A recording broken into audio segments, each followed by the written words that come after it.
नमस्कार बच्चों, आज इस वीडियो में जैक इंटरमीडिएट हिंदी इलेक्टिव जो परीक्षा आज थी, इस परीक्षा में जो 30 ऑब्जेक्टिव प्रश्न पूछे गए हैं उन सारे प्रश्नों के उत्तर मैं इस वीडियो में बताने वाली हूँ। तो आप कितने सही बनाए हैं इस वीडियो के माध्यम से आप जान सकते हैं।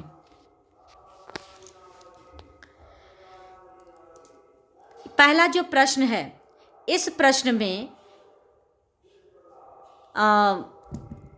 जो गद्यांश दिया गया है उस गद्यांश को पढ़ करके आपको उत्तर देने हैं। तो इसमें जो पहला प्रश्न है, भारत की समस्या कैसी है? तो भारत की समस्या जो है वो भिन्न भिन्न है, यानी कि ऑप्शन नंबर ए। दूसरा प्रश्न है, देश के विकास में बाधा क्या है? तो इसका उत्तर होगा जनसंख्या वृद्धि, यानी कि देश के विकास में बाधा जनसंख्या वृद्धि है, ये गद्यांश के अनुसार। तीसरा प्रश्न है, जनसंख्या शास्त्रियों के लिए जनसंख्या वृद्धि क्या है? तो जनसंख्या शास्त्रों के लिए जनसंख्या वृद्धि एक आंकड़ों का अंबार है।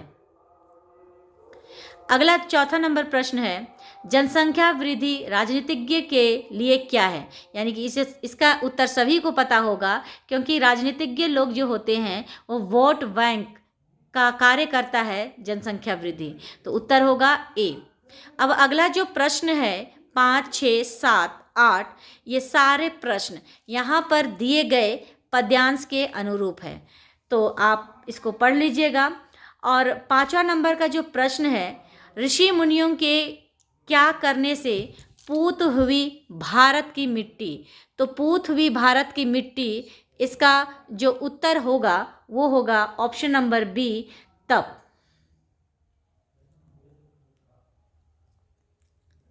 अगला प्रश्न है 6 नंबर का, भारत देश की माटी कैसी है? तो भारत देश की माटी स्वर्णिम है। 7 नंबर का प्रश्न है, आत्म मंथन के हित किस धारा पर चलते हैं? तो इसका उत्तर होगा ऑप्शन नंबर बी, 80। किसका दीपक जलता है? तो मोम दीपक जलता है, ऑप्शन नंबर ए। अगला प्रश्न है, ये सारा जो अभी प्रश्न आएगा ये अभिव्यक्ति और माध्यम से है। प्रश्न है, संचार के मुद्रण माध्यम में किसे शामिल किया जाता है? तो ऑप्शन नंबर डी, क्योंकि पत्रिकाएं भी मुद्रण माध्यम है, पंपलेट्स भी है, समाचार भी है। अगला प्रश्न है, भारत में हिंदी का प्रथम समाचार पत्र कौन सा माना जाता है? Option number C, Udant Martand. अगला प्रश्न 11 नंबर है, फीचर में तथ्यों की प्रस्तुति का ढंग होता है? तो फीचर में प्रस्तुति का जो ढंग होता है वो होता है मनोरंजन, ऑप्शन नंबर ए। अगला प्रश्न है, एक अच्छे संपादक में क्या गुण होना चाहिए? तो ये प्रश्न यहाँ पर जो है ये थोड़ा सा घुमा दिया है ऑप्शन के तरीके से। अच्छे संपादक में गुण होना चाहिए, संपादक के अच्छे गुण जो होते हैं वो निष्पक्षता होता है ना, उस जिज्ञासा होती है, मतलब कि वो निष्पक्ष उसमें देता है, तर्क होता है। लेकिन यहाँ पर कोई भी ऑप्शन गुण के हिसाब से नहीं दिया हुआ है। इसमें क्या दिया हुआ, दृश्य श्रव्य माध्यम, दृश्य माध्यम, श्रव्य माध्यम, यानी कि ये माध्यम दिया हुआ है ऑप्शन में और पूछा है आपसे गुण। तो ये तीनों का तीनों ऑप्शन गलत है। तो इसमें आंसर जो होगा वो होगा इनमें से कोई नहीं, यानी कि ऑप्शन नंबर डी। 13 नंबर है, रिमाइंडर को हिंदी में क्या कहते हैं? तो रिमाइंडर को हिंदी में अनुस्मारक कहा जाता है, यानी कि ऑप्शन नंबर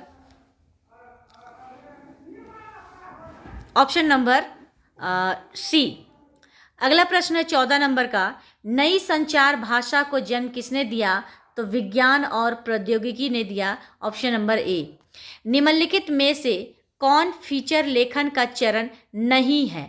इसमें बहुत सारे बच्चे का मुझे मैसेज आया था कि क्या होगा मैम, तो यहाँ पर जो उत्तर होगा वो चरण उत्कर्ष होगा, क्योंकि फीचर लेखन का जो चरण है वो शीर्षक होता ही है, समापन होता ही है, और शीर्षक जो रहता है उससे रिलेटेड बीच में मध्य भाग लिखा जाता है, उसको अमुक कहा गया। अमुक मतलब फलाना ना, ठीक है। तो यहाँ पर चरम उत्कर्ष का कोई नाता फीचर से नहीं है, तो इसलिए चरमोत्कर्ष जो है वो फीचर लेखन का चरण नहीं है।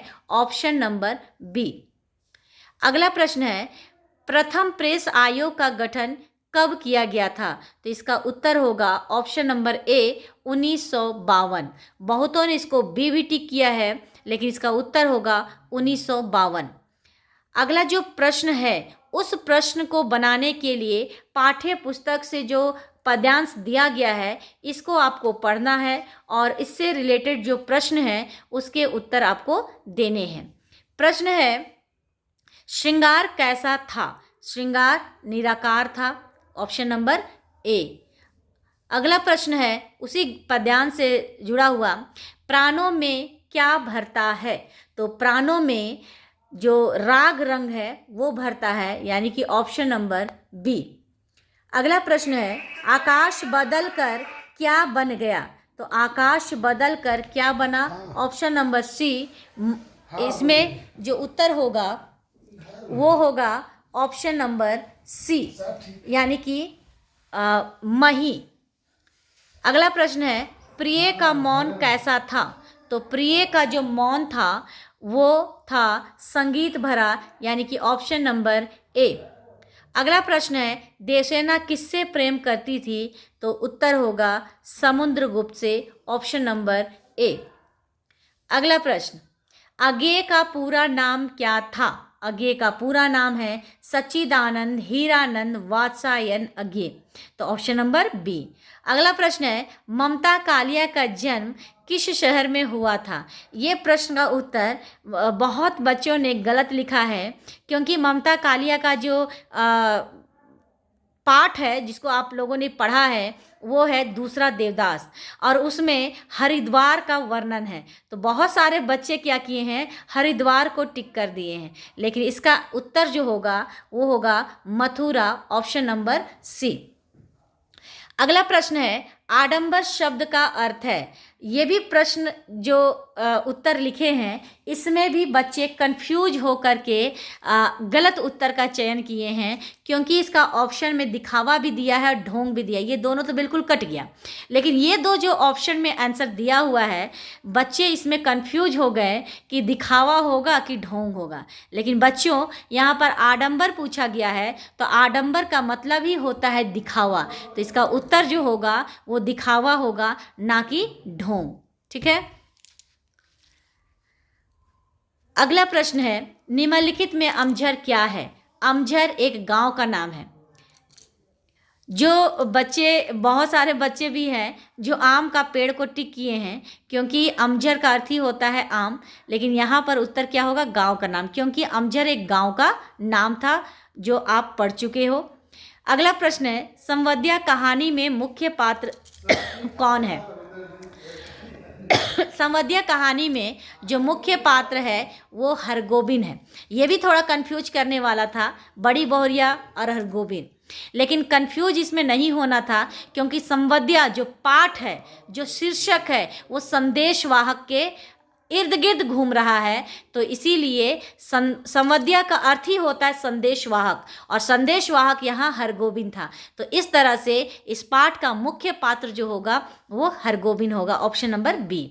अगला प्रश्न है, रंगभूमि उपन्यास किस वर्ष छपा था? ये जो प्रश्न है बच्चों, ये प्रश्न तो सही है, लेकिन जो ऑप्शन यहाँ पर दिया हुआ है ये चारों का चारों ऑप्शन गलत है, क्योंकि ये चारों प्रश्न ये चारों जो ऑप्शन दिए हैं सही उत्तर किसी भी ऑप्शन में नहीं है। इसका सही उत्तर होगा 1924 ईस्वी। तो जैक अब क्या करता है, आपको एक नंबर देता है, या फिर वो अपने हिसाब से जो तय किया है उत्तर उस हिसाब को लेकर के चलता है, ये जैक के ऊपर डिपेंड करता है।